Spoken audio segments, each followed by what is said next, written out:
Welcome to the Own It Powercast, the place to be when you get serious about making big changes and accelerating growth in your life and in your relationships.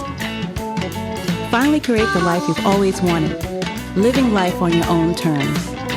Learn how to take your fear and turn it into powerful choices that will create sustained change. Now your host, Mary Baker.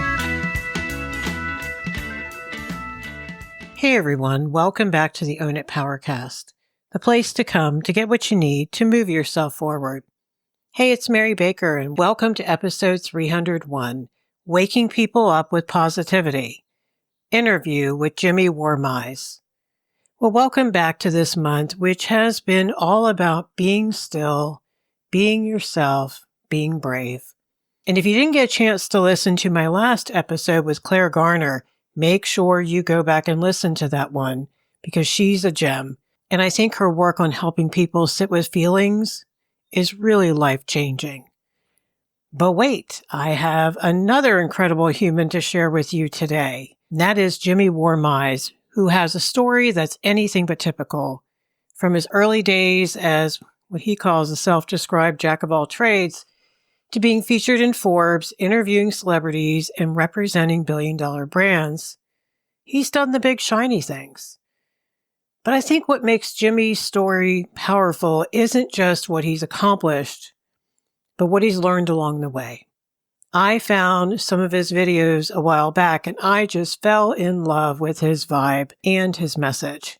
His incredible energy, humor, and directness make his daily reminder videos, I think, powerful messages that we can sit with each day. So in this conversation, we talk about the cost of living inauthentically and why so many people, no matter where they are and what their title, feel stuck and disconnected from who they really are. So without further ado, here's my conversation with Jimmy. Thank you, Jimmy, for coming on the show. I'm so excited and honored to have you here because I want people to hear you. And just so excited to talk to you today and see what wisdom you have to give to us. Oh wow. That's some pressure there. Well, thank you for having me on. This is definitely, it's my pleasure. I love talking to people about positivity and inspiration. It's a gift. I love it. So thank you for asking. Great. And I found you on TikTok because of your inspirational messages and all of your great mojo and motivation and just how you send that message out and your energy and all of that. And so that's how I found you, and we talked and you agreed to be on the show. But what brought you to this work, do you think? Oh wow. That is a whole thing. Thing. But I will say that my own personal journey, I realized like waking up that I couldn't do it by myself. I just couldn't. I could not. I didn't have the environment. And so I was like, I wanted to kind of start this small positivity journey. And I don't know if you know this or how you normally start things, but unless you have an accountability partner, like I can start today and hell, tomorrow it's done. And so I started to do these videos and I started to kind of do this announcement to the world. And I'm like, oh crap, it's out there. Like I said, I was going to be here every day. So like I have to show up every single day. And so it started, again, me selfishly trying to motivate and inspire myself. And it's over the last almost 10 years at this point. It's been doing this thing. It's evolved into kind of who I am and who I'm becoming. That's great. Yeah. It's been fun. Well, it should be. Yeah. And the accountability is helpful because it makes us step up in a good way. Then we have to do it and then we grow from it while helping other people. 100%. And I will say I found the language, even I've been able to articulate it a little bit more this year. And it's a question that I ask my guests when I interview anybody. And it's a question that I hate all the time. And that is, who are you and what do you do? Right. And so I hate that question, but because I hate it, I normally go straight for it. So let's get it out. But it's one of those things I've learned to kind of articulate, like in regards to what I do. I consider myself to be a pre-coach. We have the Les Browns, the Lisa Nichols, the Rev Ikes. We have the Tony Robbins. They're more like transformational coaches. They're those people that have the tools that's pulling your hand, pushing you over the finish line. I don't have that kind of time. I don't have that kind of energy. I'm just going to throw that out there. I'm more of that pre-coach because I like to sit there and tell you and remind you every single day, like, okay, this is the journey that you're on. I did a video the other day and it was another realization, but I'm just like, you didn't curse your husband out yesterday like you normally would have in that situation. Like you didn't yell or scream at your kids like you normally would have. You didn't, you used ChatGPT before you sent that email out because you know what you really wanted to say. So I like to remind people, like, you're further along than what you're probably giving yourself credit for today. Wow. Like, let me remind you, honor you for where you are today. Let me just help you today. Eventually, you'll get a chance to get over to Lisa Nichols and Tony Robbins. But today, let's give each other grace. Let's do that today. So that's what I call myself, the pre-coach. What a wonderful role to play and what a niche, because we all need that. Yeah. I mean, I think about how much I do that with clients just in conversation. But wait, you didn't do that yesterday. Because if you're in it, you can't see it. You can't see it until someone comes up to you and does what you used to do. And you're like, oh, my goodness. Did they just grown. That's a good thing. Lord. Yeah. You can't see it. And so we need people to remind us that it's okay to struggle, remind us it's okay to grow, remind us how far we're going. Yes. Because we're still in the trenches. Yes. But I think, Jimmy, that prepares us for the Tony Robbins stuff. Because everything we're doing today prepares us for tomorrow. For the next. Agreed. And you found a way to really be that motivation and support and encouragement and in your face, which is you just blend all that together so beautifully. I just think it's one of your many gifts. Thank you. Thank you. I'm trying my best. I am no different than anybody else. Trust me. I have my issues. I have my days where I'm not that positive person. And even I have to go back and look at my tools, but oh yeah, I'm promise you, I'm inspiring others while motivating myself. Every day. But that's what we're supposed to do. Yeah. That's what we're here for. And then people can relate to you if you're also struggling, because if they can't relate to you, then their shame comes up. Like, why am I not as far along as he, and just all that stuff. This person. Mm-hmm. Yeah. Agreed. And we deal with it. I deal with it every day. I will say and I made a video about mothers a couple of months ago, and it was just again a reminder. Like your spouse, like you know the things you do for your spouse, you know the things you do for your kids, and on top of that, you work a 9 to 5. And I'm like, you have a lot going on. Like, give yourself a breather. Like you got a lot going on. And one of the ladies answered or responded, and she was just like, "May your algorithm continue to fight you." And she was just like, "I feel seen." And like, when I hear that, oh, I posted that. Like I respond to the comments, but I never post them anywhere else. But I was like, when I felt that energy, like that just, And I love that. I love making people feel seen because I'm like, we need it. There you go. I love making people feel seen. That's who you are. Because right. That's one of the things that you bring. That's really huge. And the research shows that we need to be seen and known more than we need to be loved. Yes. Like people can love us, quote unquote, but we don't feel seen or heard. Mm-hmm. And we need that mirroring, right? We do. All that stuff to keep going. And, our brains like co-regulate, our nervous systems co-regulate. We need each other, but we need healthy. True. And that is true. That is true. That is I'm glad you made that distinction. We definitely need because again, a lot of us have been around, the negative environments. A lot of us, especially as children, but we do a lot of things and we build a lot of walls to kind of protect us. Right. And you don't realize it, but you're 30 years into this, you're 40 years into this.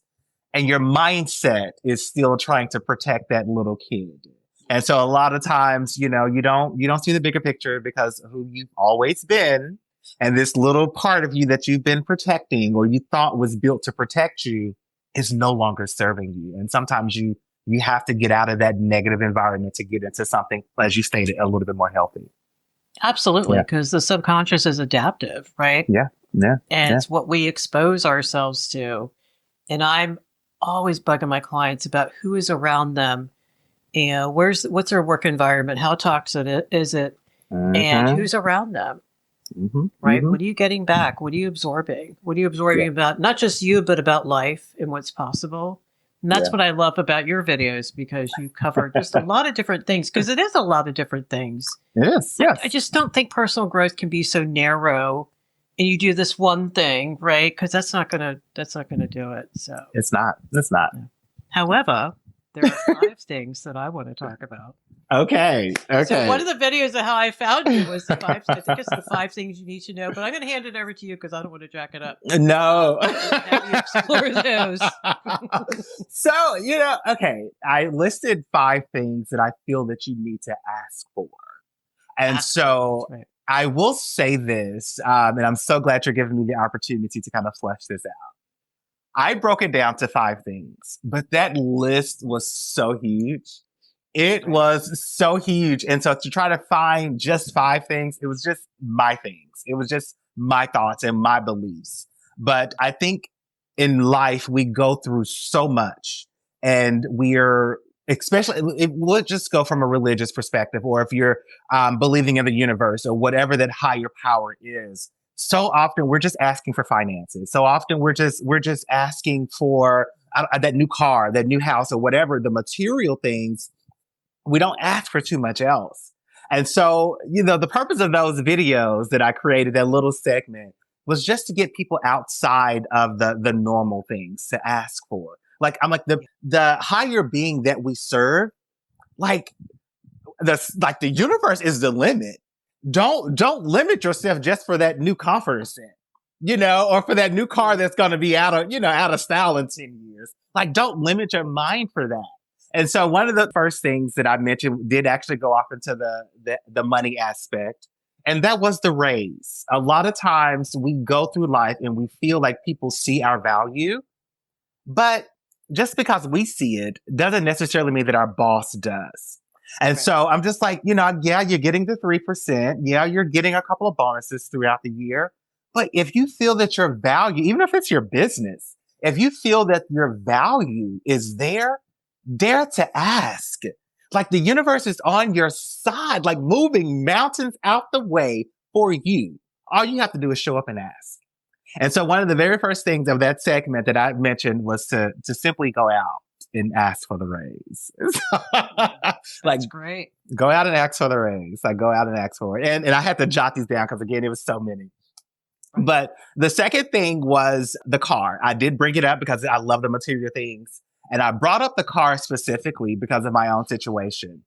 I went out to Los Angeles, my husband and I, and we'd rented this little convertible.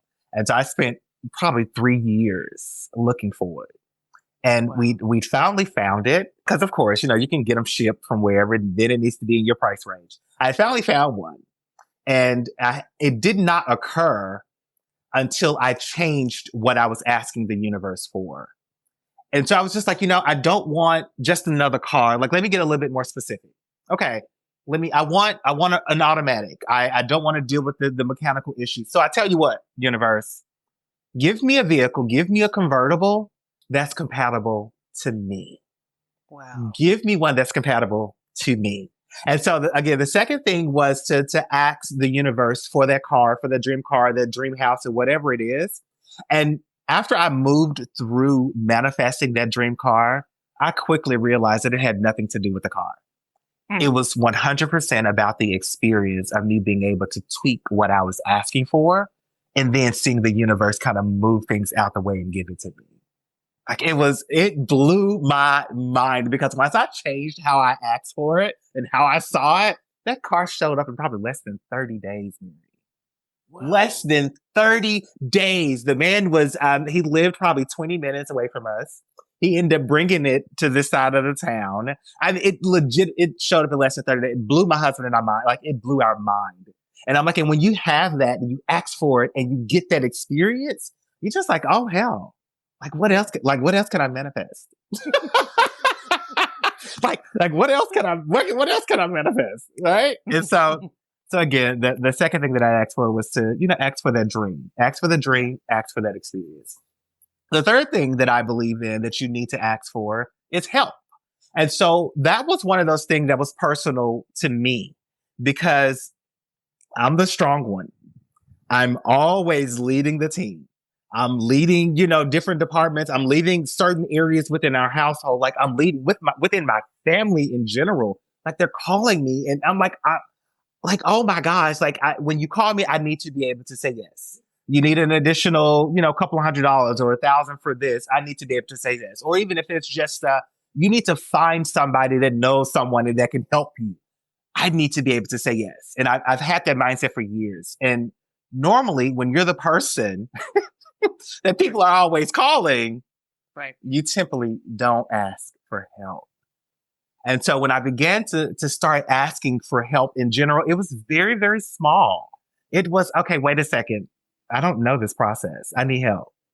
I don't know Excel like I thought I did. I need help, and the car that I bought, it was a BMW. Not everyone in this area can work on BMWs.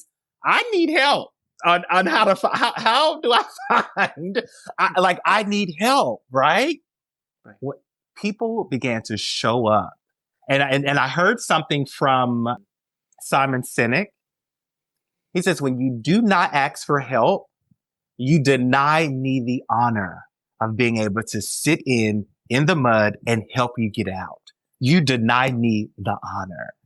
And so, yeah. So I'm sorry, that one hit me. So I'm like, ask for help. Like ask for help, people. The fourth thing that I felt that we need to, of course, ask for, we don't normally do it until we're on our deathbed or, we get a bad news from the doctor, but that's asking for wellness. I used to be afraid to brag about it, but these last couple of years, I'm getting more and more bold. I'm 39 years old. My family's health issues are all over the place, from cancer to high blood pressure to diabetes. It's just all over the place. I take zero medication. I am 39 years old and I take zero medication. And I'm just I believe in, and of course, with Dr. Gundry, I interviewed him a few years ago, but he's a health specialist that he's a former surgeon. And so he came up with a lot of the different tools to kind of do some of the open heart surgeries that we do today. But he moved his practice into gut health. And he believes in what you eat. And, if you're eating the same things that your family ate, then yeah, you're probably going to get some of those same diseases. Okay. Just probably so. And so, but anyway, listening to him, kind of going along my own personal journey, I believe in asking, my doctor, I'm just hey, I don't want to be on medication. What do I need to do? What do I need to do? When I'm having these conversations with the universe, or I'm trying to manifest, look, my white blood cells, I need you to keep working. I need you to keep moving forward. I need you to actively, progressively help me stay healthy. What do I need to do? Okay, yoga, let's do it. I need to go walk 10 to 15 minutes. Let's do it. Cut out a little bit of sugar, not a problem. Okay, let's go. Or even if it's just, let me not have the cake today. Okay, I can eat what I want tomorrow, but maybe let me do 10 minutes of yoga today, skip tomorrow, whatever that is. And so I definitely believe in asking for that wellness. And so, of course, with the wellness, typically that means you got to show up a little bit for yourself as well, typically, but dare to ask the universe for wellness before you desperately need it. Wow. Yeah. I believe in it wholeheartedly. And then the last thing, which I kind of hinted on here briefly, but this one was probably one of the biggest things that I get responses from, but I also know how challenging it is for me. And that is to dare ask yourself for grace and forgiveness. Because one of the biggest things that we often do is we hold ourselves to this unrealistic expectation. And I heard someone, an influencer, and I just heard this 2 weeks ago, and I'm really glad I'm able to share it here now. But he articulated it the best way I knew. Oh my gosh. He stated, allow yourself grace, allow yourself time. You took 20 years to mess up, to be angry, to be frustrated. Allow this new version of you, this new healthy version of you, the same amount of time that you gave your worst self to mess some things up. So be a little bit more forgiving, like, to yourself. Like, you deserve it. You deserve it. It took you 10 years to put the weight on. Give yourself a year to take it off, 2 years to take it off. Like, give yourself some time. Give yourself some grace. Give yourself grace. It's a necessity. Yeah. That's beautiful. Yeah, that was my favorite one. And I think that we can be so hard on ourselves. And we can be hard on people around us too when we're hard on ourselves. But you're also, your messages are very practical and realistic. Of course. Like, okay, sweetie, here's some reality. Of course. This took you 10 years, right? And that's really important too, because, sometimes we're a little delulu when it comes to stuff.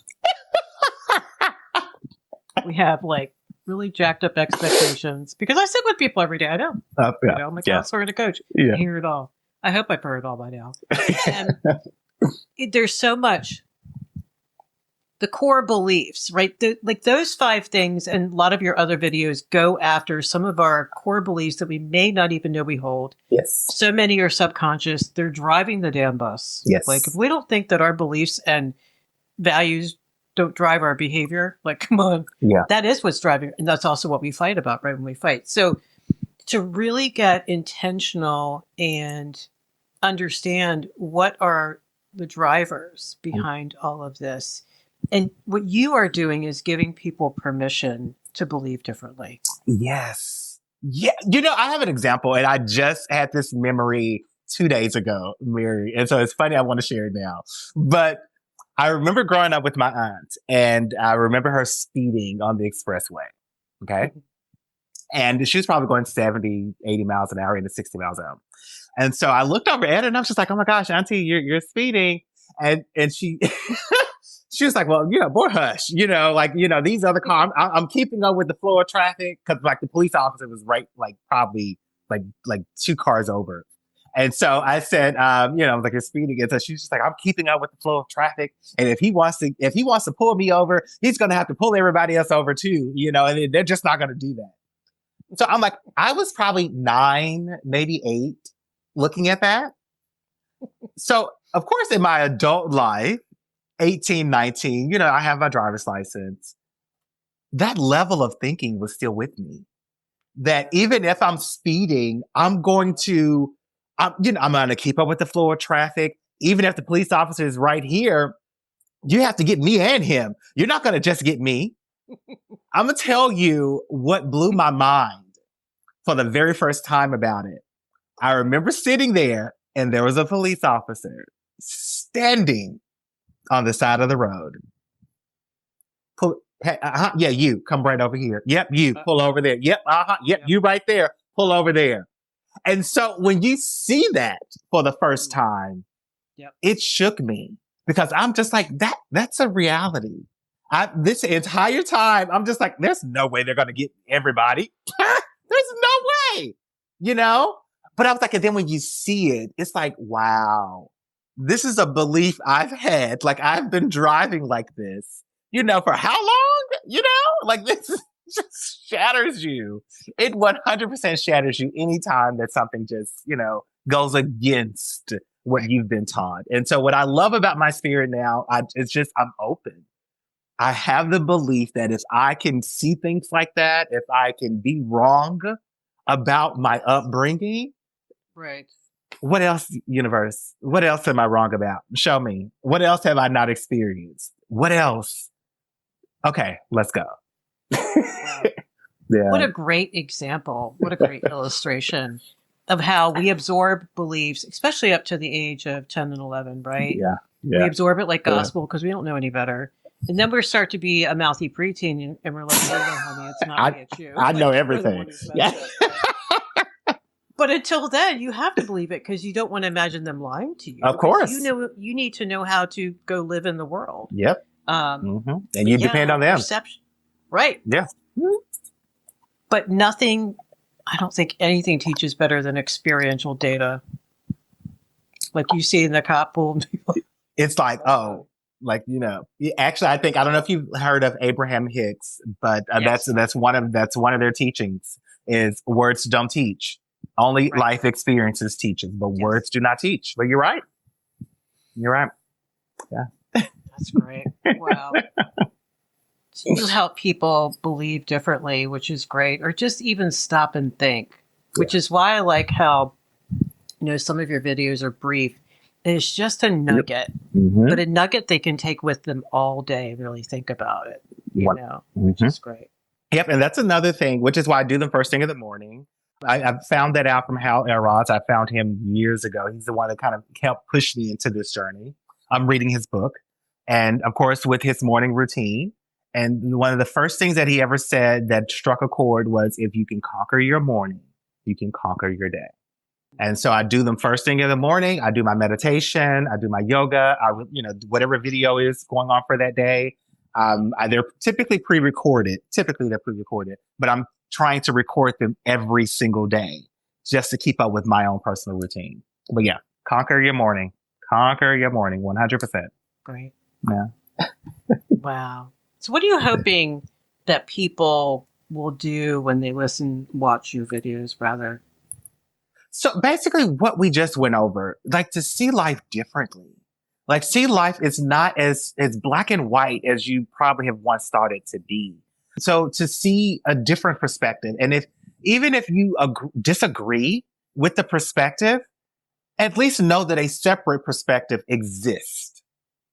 At least know that. And so what I will say, I found that, and sometimes it happens with parents early on, I hear you, but I really wasn't listening. I heard you, like, Mom, you've been saying, have a good morning all, have a good day at school for 20 years or whatever, like, okay, Mom, I really didn't understand that.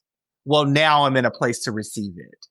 And so if anything, I'm hoping that people can understand and recognize that there is a different way of being. And even if you're not able to hear what's being said today, just keep it in your back pocket, because you may need it 5 years from now. Or that person that you are becoming may be in a place to be able to receive it in 2 months, 6 months, 2 years. Just hold space for that other perspective. That's really huge because, as you and I both know, when we put ourselves in a box, when we have the black and white thinking, when it's all or nothing, perfect or horrible, there's not a lot of room there, right? There's not a lot of room to screw up. There's not a lot of room to take your time and take 3 steps forward and 2 back and figure it out. There's a lot of shoulds and have tos. There's so much control and fear-based stuff that keeps us from being authentic and, being, like you said earlier, being open to all the possibilities. And sometimes, and what I would say also with the short clips that I'm posting, I'm hoping people can be able to hear what's being said without having to go through trauma or without having to go through a hardship. I would really hope so. Yeah. Unfortunately for me, that wasn't the case. I didn't have that. Right. I had to, I wear a lot of labels from the traditional world, and I'm a Black gay man, married, living in the South. There is no rule book. Okay. There is none on teaching me how to be, how to navigate. And so it was an eye opener for me. So I love my husband and I's relationship, and we're one of the first within both of our families. But because of that, when we show up fully present. Right. And so we're having to teach our families, like, we can't speak for all. This is our relationship. Yeah. Like, this is what we require. These are our boundaries. We do date nights on Tuesdays and Thursdays. After 7:00, don't call us. It better be an emergency. We disconnect from the world. Yeah. You know what I mean? Yeah. And so, but when we started to do small things like that, and I'm just like, wow, what else can we do? Like, there's so much more. There's so much more that we don't know. Mm-hmm. Like, and again, when you don't have that rule book, you're left to kind of figure it out. Like, you have no choice. You have to figure that out. And so we're just an example of the best way to be ourselves. That's it. And so that relationship, our marriage, and our life in general has just, it's been crazy. It's been silly. It's been funny. It's been, it's been all of those things. And I don't have a mother or a father that I can look up to say, hey, how do you navigate in this? How do you deal with it? Because I'm still a man. I love cars. Like that's not what you see from queer men. You don't see that. Like I love cars. I'm a car fanatic. Like I am. I love it. I'm queer. Hate the color pink. Never would have thought, and so again, I wear all of these labels, but just about everything about me is against the box. Wow. And so it's like, where do I fit? Like, what do I do? Oh, okay, universe, let's write this together. What's next? Cause I'm writing my own pages now cause I don't have anything else to do. So I might as well write my own. So let's go. Let's go. And there's so much freedom in that though, right? Yep. It is. It really is. But your journey in doing that is why you can help people and motivate them. Because you walk through some stuff and you're still walking through it. Still. It's not easy. Yeah. Yeah. It's very brave to be different. It is. It is. It is. But it's freeing. And the more, and I use this at work, and I'm very, very grateful that I have a position that allows for my full personality to show up every single day. Again, at home, even with my family, like I show up fully myself every single day. And so I agree. It is 100% brave. It's a freedom that I really wish among everybody. But the reason why I wanted to branch off or at least exaggerate that piece a little bit is because every time I show up my authentic self, I get a chance to meet people like you. Yeah. I get a chance to meet other people that are just authentic. Like when your light shines, like it makes that other person that you're speaking to, their light it just shows up.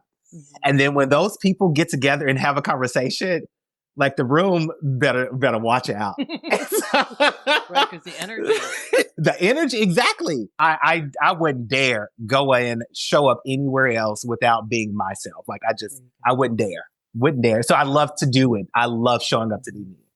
Yeah. And you're giving other people permission to do that. Because like you said, ironically, when we just show up and be as real and genuine as we can be, other people, the right people, connect with us so much easier. So much easier. And they feel safer. And then, like you said, then they can be who they are. And that's what we're supposed to do. And those are the relationships we're supposed to have. Yes, ma'am. Yes, you're preaching. You're preaching. And I'm here for it. There you go. I mean, it takes so much energy to not be you. It's hilarious. But I think one of the things that you and I both help people do is find their way back to who they really, really are. Mm-hmm. Mm-hmm. Uncovering, remembering, back to your 4-year-old self. Because a 4-year-old knows exactly who they are. And who they are. What other people think. At all. It's great. They're so in the moment until things get messed up. Right. And then they learn not to. Yeah. And so it's getting back to who you really are. For me, the most amazing and profound thing to witness is to watch people do that. Yeah. And everything is different. And like even over the screen, I don't have to be physically in the room with them. And the whole energy of themselves is different. I agree. And that's why, and it's wild because when I worked in drug treatment for a while, we had to sign their AA slips and all the things that they had to do, right, for court. Mm-hmm. But after a while, I realized, that doesn't show me anything. But she walked into the room when something shifted for her. My gut knew. And it was so congruent. And then she'd sit down, and as soon as she started talking, we all felt it. And it was real. And that's why I tell clients, I'm like, because I do a lot of relationship coaching. Okay. I'm like, oh, honey, you're going to know. You're going to know if their change is real. And you're going to know if it's not. If it's lip service, right? If it's the 2 weeks I'm on good behavior kind of stuff, right? Agreed. I'm like, your gut's going to know. You're going to know. And every time it's right. You're going to know. Because intuitively, your body is your subconscious. It's picking up on stuff. It is. I agree with you. I love to see that. When that light switch clicks on, Like I love even my mother, and again, to be able to set my boundaries and to see how they affect my environment and my family. Like even my mother, she had a conversation with one of my nieces, and she was like, "Now, Jimmy, now I took your advice. I didn't respond immediately.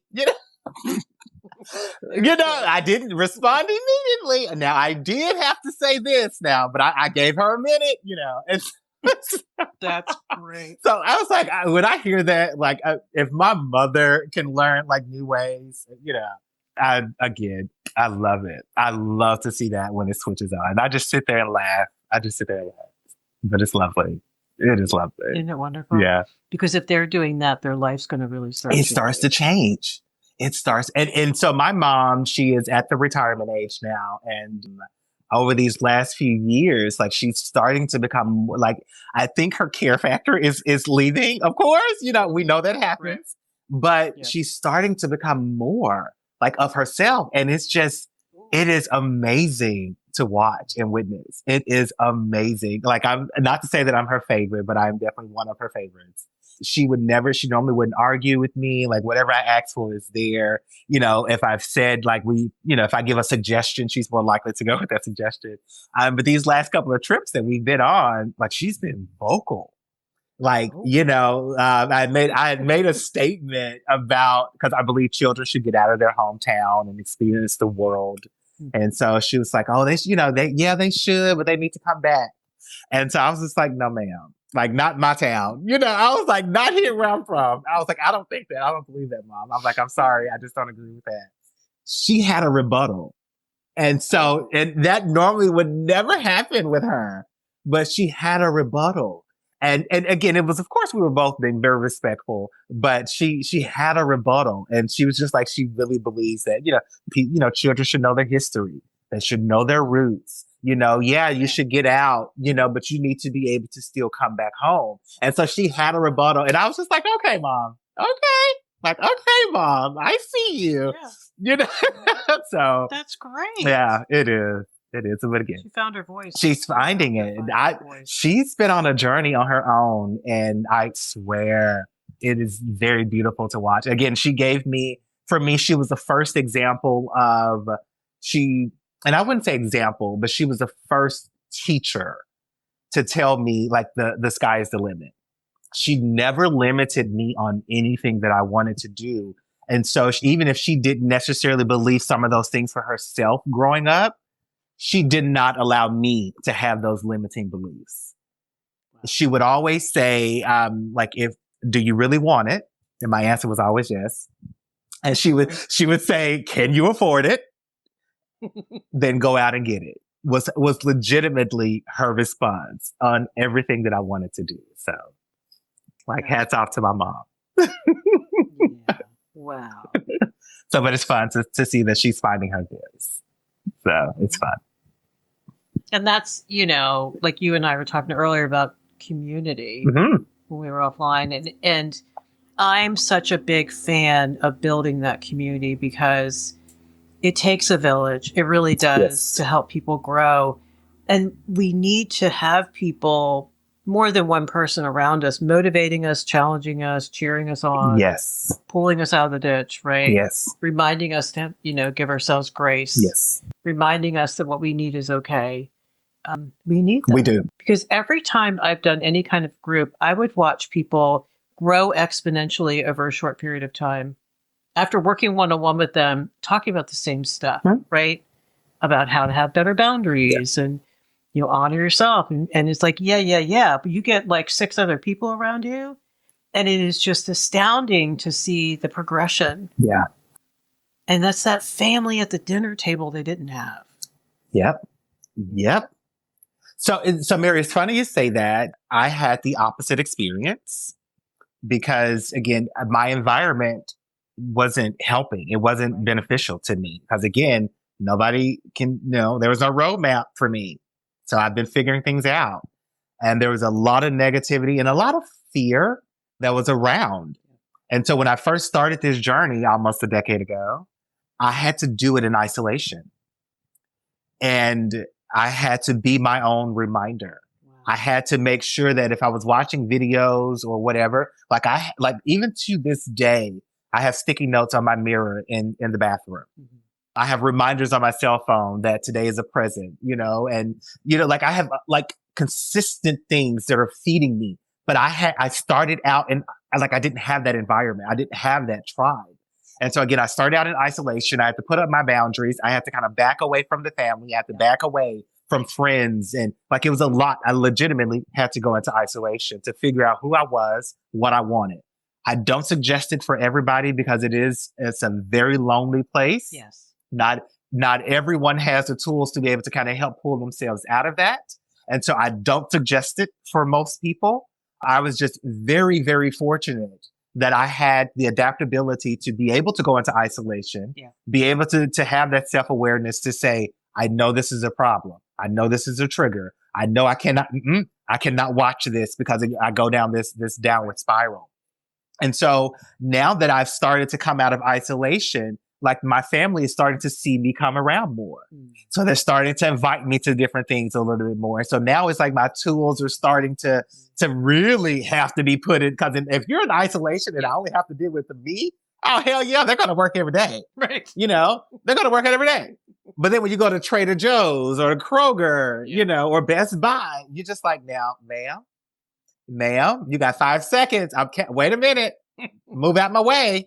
Now you almost hit me with your cart. Now I'm going to lose it, And so, and so I am in that process, probably the last 2 to 3 years. I'm in that process of finding my tribe, making sure that I'm coming out of isolation while still making sure that my boundaries are there and in place. And so my certain walls are coming down because they're no longer serving me. Right. Certain walls are having to go up in certain situations. And so for me, it's been a healthy balance of trying to play that dance. So it's just funny you say that, but I agree. I think we all need it. We need that, that environment. We need that core people that are around us to help us. Yeah. We really need it. We need it. We do. And like you said, family often is not it. If family was it, you wouldn't be struggling. Like, right. The math just doesn't matter. It's not mathing. Yeah. But that's what I meant by, like, we got to create community, find community, be a part of that community and give back. And that's what you're doing. You're giving other people what you didn't have in isolation because it wasn't there. And then you're doing what most of us do. We give others what wasn't given to us, right? Yeah. Because we see the need. We experience not having that need met. So, it's, and I never looked at myself this way, but nor do I do it now, but I want to give you this analogy. And I heard it a couple of years ago. It stated, what's the difference between the villain and a hero? A villain goes out into the world and have trauma or drama or traumatic experience. And when they see it, they come back to say, that'll never happen to me again. Period. The hero goes out, has a traumatic experience and says, I don't want that to happen to anyone else again. Oh. So when I first heard that, it sent chills over my body. And I was like, I'd love to repeat it. But when you just mentioned what you said there, I've never looked at it that way. I promise you, I have never looked at it that way of wanting to make sure that people are not going through what I had to go through on my own. I've never, ever looked at it that way. However, I do enjoy it. I love it. So, but I just, again, had to share that. That's great. Yeah. But it feels better talking about back to needs. What we know now, and I just went to a bunch of trauma training this spring, and we thought it was acceptance that we needed, to feel okay enough to do the work to heal. No, we need belongingness. Yes. I agree. In spades, it is so, so important. And in fact, not having it is a trauma in and of itself. Within itself. We're looking at unmet needs as traumatic. We never did before. So I find that very interesting. I agree. Unmet emotional and psychological needs as a trauma. So if I didn't get mirroring growing up, or if I didn't get love, or if I wasn't noticed, if my feelings didn't matter, like the whole list, right? That it is considered trauma because it does the same thing to the nervous system and the brain and all our coping skills. I can see that. So you're giving others what you weren't given. that you didn't have at your disposal. Yeah. Yeah. And I agree. think that's such a beautiful thing, because belongingness, then you create a space where you make it safe for people to belong to themselves and to open up and belong to others. And you being a part of something greater than yourself means you belong to something greater than yourself. And I think that's extremely powerful. Greater. I think we all need that. It is. It is. Even if people say, no, I'm good. Like, no, you're not. You're not good. You think you're good. Like no. You're not good enough. Just wait. Let's talk some more. Let's find out how not good you are. Like just a little bit. Just a little bit. But I agree. I definitely agree. And I think when we talk about belonging, one of the biggest things that I had to learn is that I do belong. I do belong. Like, and I have every right to evolve. I have every right to change my mind. I just like, even if it's mid-dream, I can change my mind if I want to. Like, I'm okay. And so when we talk about belonging, like, you have to be able to know that internally you belong, even if it's just to you.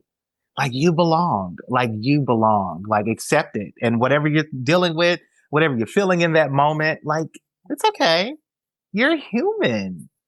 Like, we have so many emotions, and so often oh my goodness, we try to hide those emotions, or just, oh my goodness, that frustrates me, and it hurts my heart, because it's just, and I do it sometimes myself, but it is so hurtful to want to hide, parts of who you are.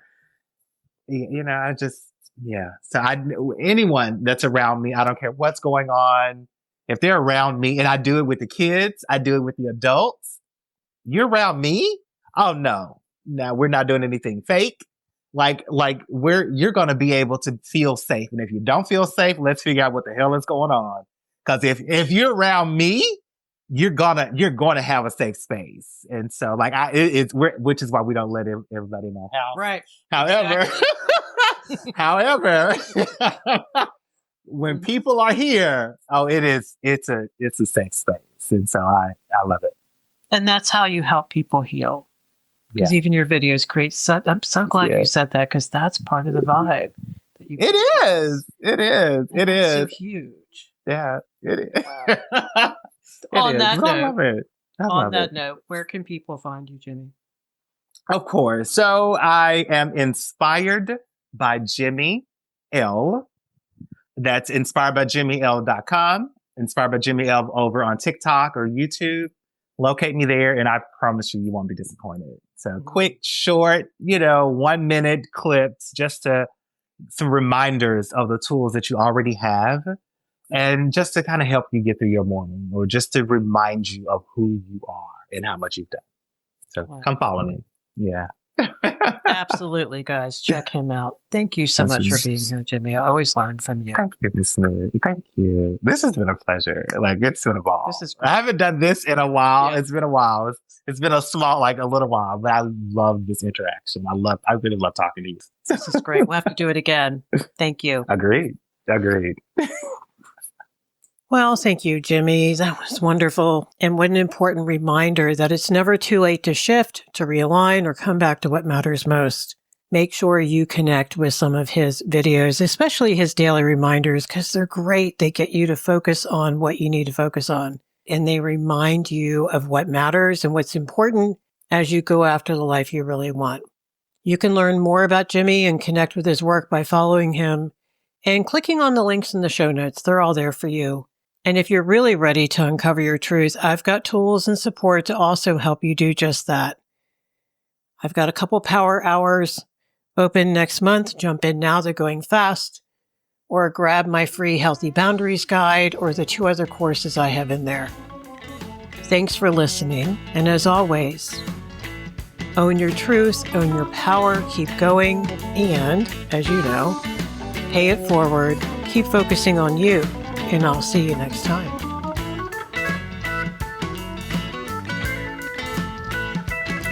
We hope you took away some useful insights and tools you can begin using right away. If you did, please leave a positive review and share on your social media. Because could you imagine if everyone in your life really got it together? Remember, own it now so you can really own it later.